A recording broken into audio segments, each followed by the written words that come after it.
Good afternoon, everybody. My name is Eveline Hardmeier. I am business consultant at Elka, mostly in the health sector. In 2016, there was the so-called opioid crisis in the US. 2 million Americans were addicted for prescriptions or illegal opioids. And nearly 64,000 Americans have died from a drug overdose. Then fraudulent prescriptions were used to claim medication illegally.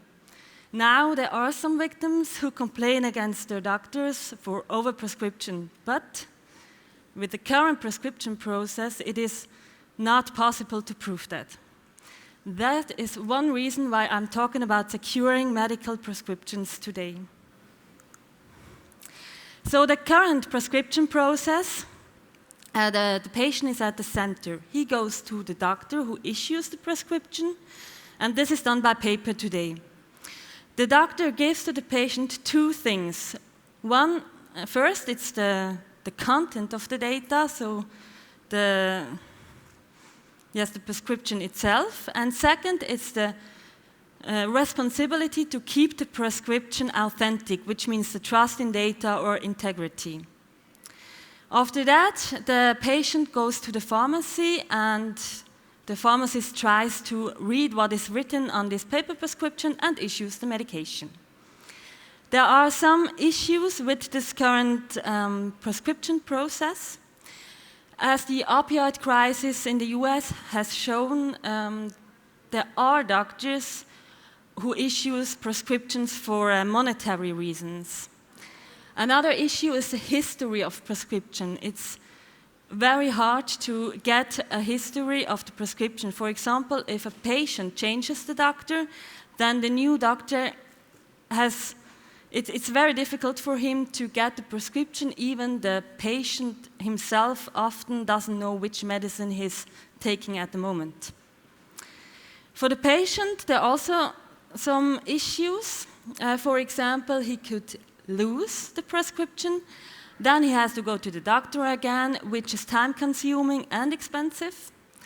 The patient can also forget the prescription, then he is at the pharmacy, has to go back again, which is also time-consuming. He could tamper with the dose or renewal information. He can replicate the prescription and go to different pharmacies, or even resell the prescription. Then the pharmacist, he has the problem, then a lot of prescriptions are handwritten and it is sometimes hard to read that. So it could be that the pharmacist issues the wrong medication or a wrong dose. There is another actor in this process. It's the one who pays all the medicine, it's the insurance. For the insurance, it is an interest to keep the cost as low as possible. These are the reasons why we have been thinking about another prescription process. In this new prescription process, the patient is even more at the center because he's the one owning the data. He goes again to the doctor, who issues the prescription, but this time this is done by a QR code. The QR code contains all the data and ideally is stored in an electronic patient dossier, and the patient has it on his mobile phone. The big change in the process is that the doctor registers a proof of prescription in a private blockchain, so that the trust of the prescription is delegated from the patient to the blockchain. So the next step is that the patient goes to the pharmacy and presents the QR code so that the pharmacist could easily read the prescription and very easily verify the authenticity. So to summarize, the content of the prescription is given to the patient, who is the rightful owner of the data. But the trust is registered as proof of prescription in a blockchain in a smart contract. This smart contract is basically a program handling it's a program handling the state of the prescription, and the history is stored of these states, and the renewal informations are automatically managed. We actually built a demo application of this prescription process. Unfortunately, I cannot show you the live demo, but I will show you some slides to illustrate how this works. We have the following scenario. We have in the middle the patient. It is Gilles Morris. He is a chronic patient and has back pain. On the left-hand side, we have the doctor, Yves Decker. He is a member of a tax organization, and he issues, in this scenario, a renewable prescription. On the right-hand side, we have Patricia Rocha. She is the pharmacist and a member of a pharma organization, and she will deliver prescription. So the pharmacist and the doctor are not in the same organization, and usually they don't trust each other. So you can see here this, the screen of the demo application. We have the 3 actors, and each panel will expand and shows a view of each actor. On the left-hand side, we have Yves Decker, the doctor, who has an application to issue a prescription, and he can log into that. Here, clicking.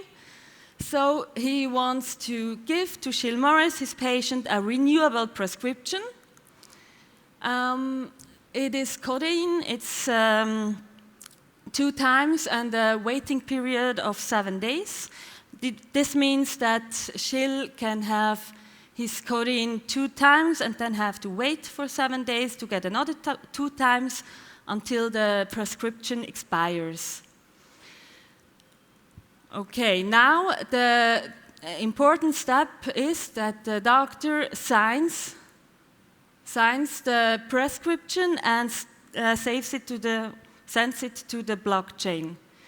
So here on the bottom, you can see the different states of the prescription which are stored in the blockchain. So now the prescription is successfully stored, created, and in this demo application, the QR code is still given by paper to the patient. So the patient has a mobile app, can log in and then scan this QR code, which contains all the data. So the patient can see now that he gets codeine. A day after, for example, the patient, Gilles Morris, goes to the pharmacy, and the pharmacist has also an application.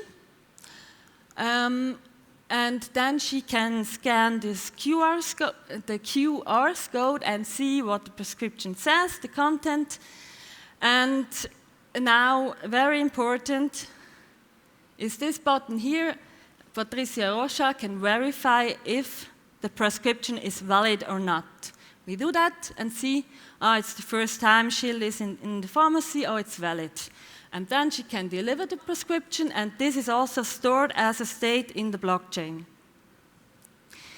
A day after, Gilles goes again to the pharmacy and wants again have his codeine, and Patricia verifies it and says,